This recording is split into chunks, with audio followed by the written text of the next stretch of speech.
പുണ്യനബി തങ്ങൾ ആദ്യമായി ശ്രദ്ധിച്ചത് ഈ പെണ്ണിന്റെ ഗർഭത്തിലിരിക്കുന്ന കുഞ്ഞിനെയാണ്. പുണ്യനബി തങ്ങൾ പറഞ്ഞു, റസൂലുള്ളാഹി തങ്ങൾ പറഞ്ഞു, ഈ കുഞ്ഞിന്റെ ഉപ്പയാരാണ്? വാപ്പയെ വിളിച്ചു. അഹ്സിൻ ഇലൈഹാ, അള്ളാഹുവിന്റെ ശിക്ഷ നടപ്പാക്കാതിരിക്കാൻ എനിക്ക് കഴിയില്ല, പക്ഷേ ഒരു കുഞ്ഞവളുടെ ഉദരത്തിൽ വളർന്നുകൊണ്ടിരിക്കുന്നുണ്ട്.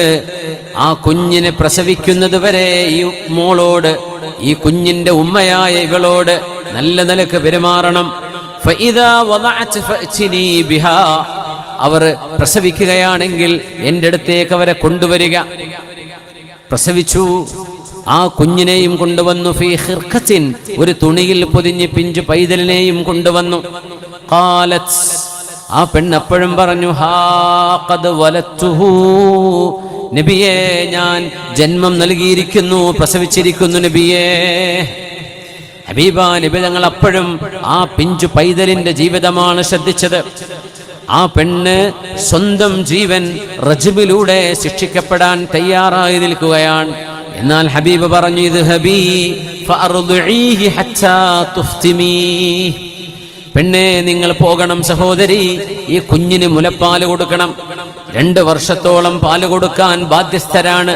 അതിനിടയിൽ മാതാവും പിതാവും ഒരുമിച്ച് കുഞ്ഞിന്റെ ശാരീരിക ആരോഗ്യം നോക്കിയിട്ട് നിർത്തണമെന്ന് 2 പേരും തീരുമാനിക്കുമ്പോഴേ മുലയൂട്ടൽ നിർത്താൻ പാടുള്ളെന്നാണ്. 2 വർഷം അതിന്റെ സമയം ശറഅ് അനുവദിച്ച സമയമാണ്, വേണമെന്ന് പറഞ്ഞ സമയമാണ്.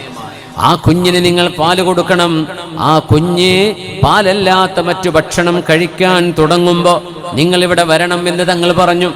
ഫലമ്മാ ഫതമതുഹു, ആ കുഞ്ഞിന്റെ മുലപ്പാല് കൂടി നിർത്തിയതിനു ശേഷം അതതുഹു ബിസ്സുബി ഫീ യദിഹി കിസ്റതു ഖുബ്സിൻ, ആ കുഞ്ഞുമായി വന്നു. ആ കുഞ്ഞിന്റെ കയ്യിൽ ഒരു റൊട്ടി കഷ്ണമുണ്ടായിരുന്നു. എൻ്റെ കുഞ്ഞ് റൊട്ടി തിന്നാറായി എന്ന് നബി തങ്ങളെ ബോധിപ്പിക്കാൻ.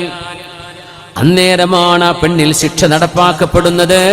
അതുവരെ ഹബീബായ നബി തങ്ങൾ ആ കുഞ്ഞ് പ്രസവിക്കട്ടെ, ആ കുഞ്ഞ് സ്വയം ഭക്ഷണം കഴിക്കാൻ പറ്റുന്നൊരവസ്ഥയിലേക്ക് എത്തട്ടെ എന്ന് പറഞ്ഞു സ്വല്ലല്ലാഹു അലൈഹി വസല്ലം. എന്നിട്ട് അല്ലാഹുവിന്റെ ഹദ് വളരെ വിഷമത്തോടെ ഹബീബായ നബി തങ്ങൾ കരയുമായിരുന്നു. അല്ലാഹുവിന്റെ ശിക്ഷ നടപ്പാക്കുമ്പോൾ അവിടുന്ന് കരയുമായിരുന്നു. കാരണം അത് കാണുകയോ അതിന് സാക്ഷിയാവുകയോ ചെയ്യുന്നത് എളുപ്പമല്ല. സ്വഹാബികൾ ചോദിക്കുമായിരുന്നു, നബിയേ അങ്ങേക്ക് ഇത്രമേൽ വിഷമമുണ്ടെങ്കിൽ എന്തിനാണ് പിന്നെ ശിക്ഷ നടപ്പാക്കുന്നത്? പുണ്യനബി പറയും, ഇത് അല്ലാഹുവിന്റെ ശരീഅത്താണ്, എന്റെ നിയമമല്ല.